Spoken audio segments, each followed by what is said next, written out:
नमस्कार प्यारे बच्चों, सभी का स्वागत है बीएससी प्रो क्लासेस में। और प्यारे बच्चों, आखिरकार आप सभी का सपोर्ट रहा और आप सभी की दुआएं रहीं तो अपनी जितनी प्रॉब्लम्स हैं वो अब सोल्व आउट हो चुकी हैं। और अब से जो आपकी प्रॉपर क्लासेज हैं वो आपकी इसी बोर्ड पर होगी और लगातार होगी, कोई भी गैप नहीं आएगा। बीच में संडे है तो संडे की भी आपकी छुट्टी नहीं मिलेगी, ठीक है। तो प्यारे बच्चों, और अपना जो नया पेपर है रियल एनालिसिस का जो नया पेपर है वो 25 नवंबर तक हम चालू करने वाले हैं। तो नोटिफिकेशन जो है आपको यूट्यूब के माध्यम से भी अब मिलने वाला है। कल तक आपके पास नोटिफिकेशन आ जाएगा। तो 25 तारीख से अपन रियल एनालिसिस को भी स्टार्ट कर देंगे। आज की इस क्लास के अंदर हम प्रॉपर बात करेंगे जो यूनिट नंबर सेकंड आपकी चल रही है डिफरेंशियल इक्वेशन के अंदर, ठीक है। और सीएफ और पीआई जब अपन निकाल रहे थे तो पीआई के ऊपर बात कर रहे थे। सीएफ तो कंप्लीट सीख लिया मैंने, लेकिन पीआई अभी तक चल रहा है और काफ़ी शानदार टॉपिक चल रहा है पीआई के अंदर, साइन और कोस वाला, क्योंकि सबसे ज़्यादा इंपॉर्टेंट है। आगे आने वाली जो एक्सरसाइज है ना, जब मैं बात करूँ नंबर थर्ड की फोर्थ की, तो उसके अंदर ये वाला जो पोर्शन है पीआई वाला और सीएफ वाला, ये बहुत ही ज़्यादा इंपॉर्टेंट है। बात क्लियर है? ठीक है। तो प्यारे बच्चों, क्लास को स्टार्ट करते हैं। उम्मीद करता हूं कि आपको सही दिख रहा होगा साफ पीडीएफ के माध्यम से। अगर कहीं लगता है कि थोड़ा जूम करना है तो मैं जूम भी आपको कर दूंगा, ठीक है, कोई परेशानी नहीं है। क्लियर है भैया? साफ दिख रहा है भैया प्रॉपर? थोड़ा सा मैं यहाँ पे और अच्छा कर देता हूँ ताकि आपको और अच्छा दिख सके, ठीक है। और एक और सवाल मैं बच्चों से पूछना चाहूँगा। सामने जो बच्चे देख रहे हैं ऑफलाइन में तो उनको तो कोई दिक्कत नहीं है, ऑफलाइन में ज़्यादा नहीं है, दो तीन बच्चे बैठे हैं। एक का नाम है राहुल, गौरव, और क्या है, आयुष, और अच्छा राहुल, मयंक, नाम चार बच्चे हैं बैठे ऑफलाइन के अंदर। उनको तो साफ क्लियर दिख रहा है, उनको कोई दिक्कत नहीं है। लेकिन जो बच्चे ऑनलाइन में देख रहे हैं उनसे मैं एक बात पूछना चाहूँगा कि जो मैं यहाँ पे आपको पीपीटी के माध्यम से पढ़ा रहा हूँ वो बेस्ट वे है या नहीं है, क्योंकि जो टाइम बीत चुका है उसको रिकवर करने के लिए सबसे बेस्ट तरीका है ये। और आज के क्लास को लेकर अनुभव करें कि आपको कैसा फील हो रहा है, कहीं पे कोई समस्या तो नहीं है, कोई सवाल अपन समझ रहे हैं तो वहां पर आपको कोई दिक्कत नहीं है क्या। लेकिन थोड़ी बहुत भैया आपको इंटरेस्ट जो है ना, आपकी जो इच्छा है उसको लेके आना पड़ेगा। ऐसे नहीं है इच्छा तो बाहर बिठा रखी है और आप पढ़ाई कर रहे हो तो फिर वो जो पढ़ाया हुआ है वो आपके समझ में नहीं आएगा। तो थोड़ी बहुत इच्छा है उसको लेके आओ, इंटरेस्ट को जगाओ, ठीक है। चलो प्यारे बच्चों, क्लास को स्टार्ट करते हैं। तो प्यारे बच्चों, हम यहाँ पर बिल्कुल शानदार तरीके से हेडिंग डालते हैं। देखो, हम क्या पढ़ रहे थे, चैप्टर नंबर आपका ये सेकंड चल रहा है, या फिर आप कह सकते हो कि यूनिट नंबर सेकंड है। चैप्टर का सीक्वेंस पे अपन कोई काम नहीं कर रहे। मुझे एक बताओ, यहाँ पर अपन पूरा सॉल्यूशन y बराबर सी एफ प्लस में पी आई में दे रहे हैं। अभी हम जो काम कर रहे हैं वो किसके लिए कर रहे हैं? पी आई के लिए, पर्टिकुलर इंटीग्रल, पूरक समाकलन के लिए। अरे ये वही बात है, मतलब हर बार जब निकलता है ना पूरक समाकलन ही बोलता हूं मैं इसको, जबकि इसका नाम है विशेष समाकलन। पर्टिकुलर इंटीग्रल का मतलब होता है विशेष समाकलन। इसके अंदर हम केस पढ़ रहे थे। केस फर्स्ट हमने ई की पावर ए एक्स का देख लिया था, ठीक है। अब सेकंड जो केस है वो हम देख रहे हैं कि भैया साइन ए एक्स, साइन ए एक्स और कोस ए एक्स का जो फॉर्मूला है हम उसकी बात करेंगे। और इसके लिए भी हमने प्रॉपर मेथड जो है वो सीखा था। और क्या प्रॉपर मेथड था भैया? सभी को पता होगा, मुझे पता है। P I is equal to, क्या फॉर्मूला है देखो, पी आई 1 अपॉन में एफ ऑफ डी मल्टीप्लाई में क्यू एक्स, ठीक है। तो मल्टीप्लाई में क्यू एक्स है तो आप सभी को पता है कि जो यहां पर क्यू एक्स में आएगा, ठीक है, जैसे मान लीजिए कि मेरे पास यहां पर है साइन ए एक्स, तो यहां पर जो डी होगा ना, तो डी को छेड़ेंगे नहीं, हम करेंगे डी स्क्वायर को। डी स्क्वायर की जगह मैं रखूंगा माइनस का ए स्क्वायर, रिप्लेस कर दूंगा।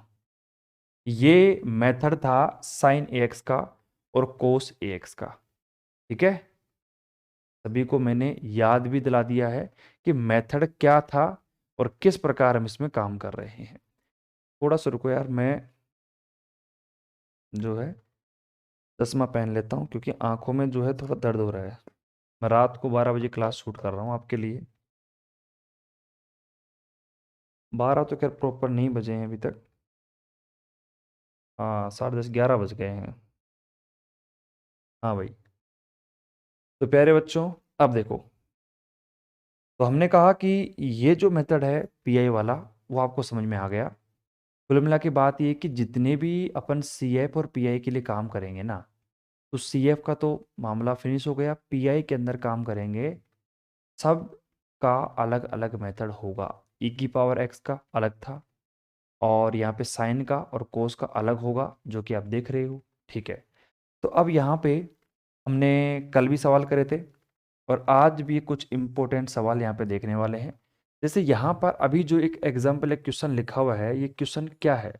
ये क्वेश्चन है हमारे पास में डी की पावर 3 है, माइनस का 3d² है, और माइनस का कितना है, प्लस है हमारे पास 4d है, और माइनस का 2y इज इक्वल टू ई की पावर x प्लस में कोस x। अब आपको पता है ये जो सवाल है, इस सवाल में हमने पी आई को देखा, और पी आई जो है वो मिक्स बनाया हुआ है, ई की पावर एक्स में भी है प्लस में कोस एक्स में भी है। ठीक है। तो देखो, सिंपल तरीके से काम करेंगे। हमारे पास एफ डी है, डी की पावर 3 माइनस का 3d² प्लस 4d माइनस का 2। हमने कहा कि भैया क्यू एक्स हमारे पास कितना होगा, ई की पावर एक्स, यानी कि जो हमारे पास में राइट हैंड साइड में होगा वही आपका क्या होता है, क्यू एक्स। ई की पावर एक्स प्लस में कोस एक्स मेरे पास में क्या है, आपका क्यू एक्स है। ठीक है। हमने कहा कि भैया हम यहाँ पे एफ ऑफ डी जो फंक्शन होता है, उसमें एक्चुअली इक्वेशन सहायक समीकरण एफ एम आई को एंटर करवाते हैं, बराबर 0 कर दिया। ठीक है। हमने कहा कि एम की पावर 3 हमारे पास में है, एम की पावर 3 है, तो इसका मतलब है कि मुझे एम के जो मान मिलने वाले हैं वो कितने मिलेंगे, 3 मिलेंगे। चलो, ये तो बहुत अच्छी बात है। हमने कहा कि हमारे पास में एक रूट जो है वो तो क्या है, हमारे पास m माइनस का 1। कैसे पता लगाया? अब इसके बारे में हम बहुत बार बात कर चुके हैं। m माइनस का 1 मैंने पता किया है, जैसे ही मैंने m का मान यहाँ पर 1 रखा, तो मैंने चेक करा कि 0 बराबर 0 इक्वेशन बन गई आपकी। इसका मतलब एक रूट जो है वो आपका आ गया m is equal to 1। m is equal to 1। ठीक है। तो हमने यहाँ पे m माइनस का 1 का भाग लगाया इसके अंदर। अब कई बच्चे क्या कंफ्यूज हो जाते हैं, वो कह रहे हैं कि सर आप कह रहे हो m बराबर 1 के लिए, लेकिन आप डिवाइड कर रहे हो m माइनस का 1 का। अरे भैया, 1 को जब आप इधर लेके आओगे तो m माइनस 1 बराबर 0 तो बनेगा। तो मुझे m माइनस 1 का भाग लगाना पड़ेगा इस पूरी इक्वेशन के अंदर। हमने भाग लगा दिया, तो ये हमारे पास में क्वाड्रेटिक इक्वेशन में चेंज हो गया। देखो ये रहा m माइनस का 1 और m² माइनस का 2m प्लस का 2। अब m² माइनस का 2m प्लस का 2 जो है, इसको जब आप सोल्व करते हो, और किसकी सहायता से, आपका जो क्वाड्रेटिक इक्वेशन का फॉर्मूला आता है, कौन सा वाला फॉर्मूला भैया, m is equal to minus का b प्लस माइनस का अंडर रूट b² माइनस का 4ac अपॉन में 2a। जब आप इससे सोल्व करोगे तो m का जो मान आएगा आपके पास में 1 प्लस माइनस का आयोटा। तो देखो m के कितने मान आ गए, 1 2 और 3। ठीक है। और CF का मान कैसे लिखते हैं, C1 e की पावर x प्लस में C1 e की पावर x, लेकिन यहां पर क्या है, 1 प्लस माइनस का आयोटा। तो पर्सनल मैंने केस लिखा रखा है कि जहां पर alpha plus minus iota beta की फॉर्म में कोई दिखेगा, तो वहां पर फॉर्मूला यूज करेंगे e की power alpha x a cos beta x plus b sign beta x। आज एक बच्चे ने मेरे पास कॉल किया, और वो क्या कह रहा है कि सर मेरे पास से m का मान 1 और 1 प्लस माइनस का आयोटा मेरे पास आ गया, लेकिन अब इसके आगे मैं चेक नहीं कर पा रहा कि मुझे CF का जो मान है वो कैसे निकालना है। मैंने कहा, अरे तो पागल बच्चा है, CF का मान निकालना नहीं आता इसको। तो आपने सीखा क्या है फिर? भाई, जो पहले की क्लासेज हैं उनमें क्या सीखा हमने, यही तो सीखा है कि CF को देखकर, जैसे m का मान हमारे पास 1 और 1 प्लस माइनस का आयोटा आ चुका, तो अब आपने देखा कि यहाँ पर m के 3 मान हैं, लेकिन तीनों क्या हैं, डिफरेंट डिफरेंट हैं। तो देखो, हम यहाँ पे बात कर रहे हैं, पहले तो 1 की बात करी, तो 1 जो है ना, वो तो आपका रियल वैल्यू है। रियल वैल्यू के लिए मैंने बता रखा है कि अगर हमारे पास सिंपल रियल वैल्यू हो तो C1 e की पावर x। केस मैंने जो करवाए थे, case first second third fourth fifth, वो CF के करवाए थे मैंने। जिस केस के अंदर जो वैल्यू फिट होती है, m का जो भी मान फिट होता है ना वहां पे, उसके हिसाब से आपको केस को अप्लाई कर देना है। ठीक है, आप पुरानी क्लासेस को जाके देखो आराम से, पीछे से कहां पर दिक्कत आई है कहां नहीं आई है, प्रॉपर जाके देखो आराम से और एक बार समझो। क्योंकि CF समझ में नहीं आया तो PI समझने का कोई मतलब नहीं है। सवाल आपका पूरा आएगा एग्जाम के अंदर CF और PI का। ठीक है, समझ में आ गई बात? चलो, तो अब आपको पता है कि CF हमारे पास आ चुका। अब देखो, टाइम पास करने से कोई मतलब नहीं है, हमारा काम है PI के लिए। PI बराबर क्या है, 1/f(d) डॉट में QX मेरे पास। ठीक है, अब यहाँ पे ध्यान से देखा मैंने तो PI is equal to 1/d³ minus का 3d² प्लस में 4d और माइनस का 2 मेरे पास में। ठीक है, अब साफ सी बात है e⁻x प्लस में cos x। अब जो वैल्यू अलग अलग हो सकती है, e⁻x के मल्टीप्लाई में कर दिया और cos x मेरे पास में है तो cos x के मल्टीप्लाई वैल्यू को कर दिया। अब आपको पता है साफ सी बात है कि e⁻x, अब x के मल्टीप्लाई में क्या है हमारे पास 1 है। ठीक है, x की पावर में यहाँ पे मल्टीप्लाई में क्या है हमारे पास 1 है। तो आपको पता है कि अगर e⁻x है और उसके मल्टीप्लाई में 1 है तो मुझे क्या करना है, यहां पर वैल्यू को शिफ्ट करना है। लेकिन जैसे ही मैंने वैल्यू को शिफ्ट किया तो मैंने देखा कि यार जैसे ही मैं 1 रखूंगा ना, d का मान मैंने 1 रखा तो यहाँ पे 1 रखने के बाद क्या बन रही है भैया, 0 बन रहा है। और अगर e⁻x मेरे पास में है और d का मान कुछ भी रखो, जैसे मैंने d का मान यहाँ पे 1 रखा तो वैल्यू क्या बन रही है भैया, 0 बन रही है। 1 में 0 बन रहा है, देख लो आप।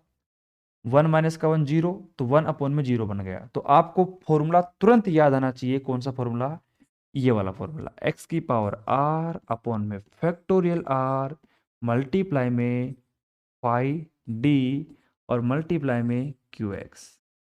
ये फॉर्मूला आपको रट जाना चाहिए। और एक और बात बोलूं मैं आपको, एक और बात, अगर ये फॉर्मूला अभी भी आपके दिमाग में क्लिक नहीं हो रहा ना, इसका सीधा सा मतलब है कि आपने अभी तक बेसिक से क्लासेस को नहीं पढ़ा है। इसका मतलब आपका बेसिक कमजोर है, आपको दोबारा से चीजों को रिवाइज करना पड़ेगा और सही तरीके से क्लासेज को लेना पड़ेगा। क्योंकि बहुत सारे बच्चे क्या करते हैं, क्लासेज को लगा देते हैं 2x पे, 1.5x पे, तो बहुत सारी चीजें स्किप हो जाती हैं। और जब स्किप हो जाएंगी फिर पढ़ने से क्या मतलब है, कुछ मतलब नहीं है।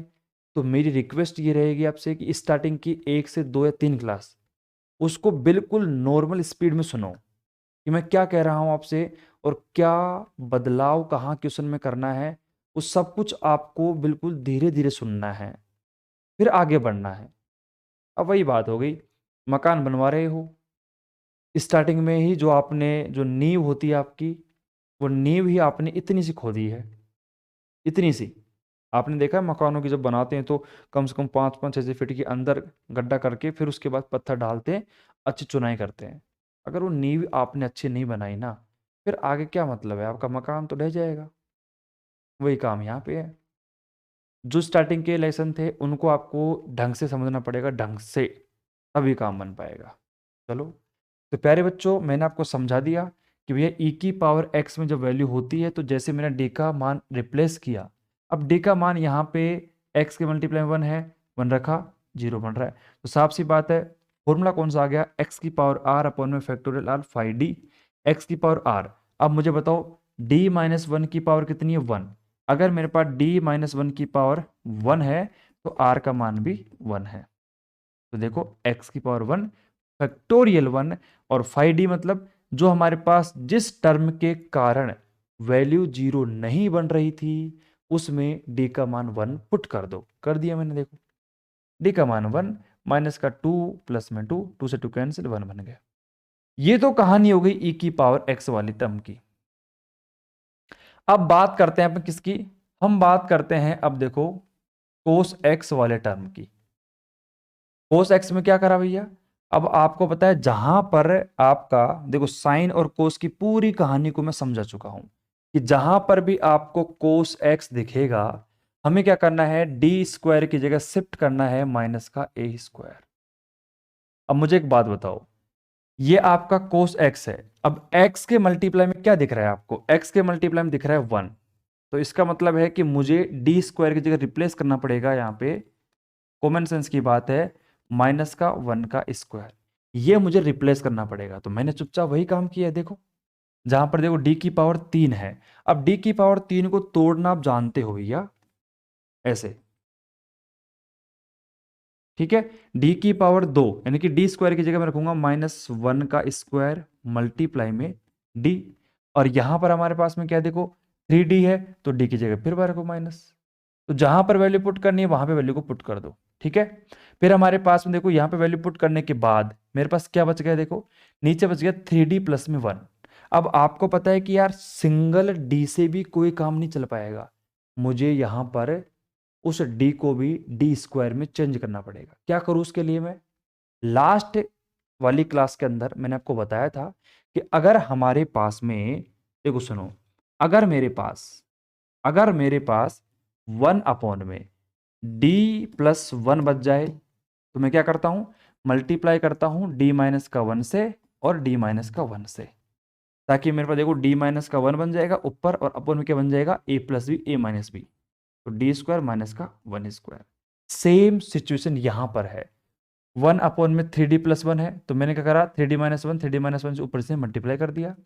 सोल्व करोगे आपके पास ये वैल्यू बनेगी, फिर वापस देखो डी स्क्वायर को रिप्लेस कर दोगे वापस 1 से, मान रख दो यहाँ पे, लेकिन ऊपर देखो हमारे पास क्या 3D-1 है भैया, 3D-1, ठीक है। वो ऐसे कैसे है, फिर आप यहाँ पे मल्टीप्लाई कर दोगे कोस से, तो देखो 3D और कोस हमारे पास, और यहाँ पे 1। अब आपको पता है यहाँ पे अगर 3D कोस एक्स है, तो भैया 3D कोस एक्स है, तो यहाँ पे कोस का डेरिवेटिव क्या होता है, माइनस का साइन एक्स, और मल्टीप्लाई में 3 पहले आगे था ही, तो वो आप देख सकते हो। तो हमारे पास में last and final P I का मान कितना आ गया, एक्स e की पावर एक्स, तो ये पहले आ गया था, और कोस वाली कहानी को धीरे धीरे धीरे धीरे सोल्व करते हुए यहाँ पर आप पहुंचे, लास्ट में पी आई का मान आ गया, वाई बराबर सी ए प्लस पी आई कर दो, आपका आंसर तो सामने है। तो सवाल में अगर मैं छोटी सी बात आपको सिखाने की कोशिश करूं, अब जो चारों बच्चे अपने बैठे हुए इनको समझ में आ गया क्या, हाँ भाई मैं एक बता, कोई दिक्कत है किसी को, नहीं है ना, सौरव क्या दिक्कत आ रही है, कुछ पूछ रहा है, अच्छा अच्छा, चलो चलो ठीक है। तो सौरव का कहना यह है कि सर सवाल पूरा समझ में आ गया, लेकिन अगर एक समराइज की बात करें कि कैसे इस क्वेश्चन को समरी के तौर पर अपन देखें, तो कैसे याद रखना है, कैलकुलेशन को भी थोड़ा बहुत रिमेंबर करें तो कैसे करना है, ये तो पूछ रहे हैं ना। चलो सुनना मेरी बात, सवाल कर लेना अपन ने। देखो अब कोई भी क्वेश्चन आया आपके सामने, तो मुझे देखो सी एफ और पीए के लिए काम करना है।